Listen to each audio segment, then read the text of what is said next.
Petugas penyelenggara ibadah haji PPIH Embarkasi Makassar mengonfirmasi satu jemaah calon haji JCH kelompok terbang 21 asal Kabupaten Sopeng Nurhayati binti Laraufe harus menunda keberangkatannya ke Tanah Suci. Hal itu dikarenakan penyakit diabetes yang dideritanya semakin parah dan kini menjalani perawatan di Rumah Sakit Umum Pusat RSUP Tajudin Halid, Kota Makassar. Ketua PPIH Embarkasi Makassar yang juga Kepala Kantor Wilayah Kementerian Haji dan Umrah Sulawesi Selatan, Iqbal Ismail membenarkan adanya JCH Kloter 21 asal Kabupaten Sopeng yang dirujuk ke RSUP Tajudin Halid. Iqbal mengatakan JCH tersebut dirujuk karena penyakit diabetes. Nurhayati sempat diterima di Asrama Haji Sudia Makassar saat dilakukan pemeriksaan kesehatan lebih lanjut penyakit diabetesnya kambuh. Jadi insya Allah apabila beliau sudah pulih kembali akan kami berangkatkan di kloter-kloter berikutnya.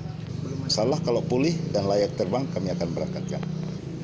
Open seat sudah 15 open seat ya. Tapi kan ada jemaah-jemaah yang sudah layak terbang kami ikutkan kembali ke kloter-kloter yang open seat itu. Iqbal Ismail belum memastikan apakah Nurhayati batal berangkat tahun ini atau tidak. Hal tersebut tergantung waktu pemulihan. Ia menambahkan saat ini sudah ada 15 open seat penerbangan.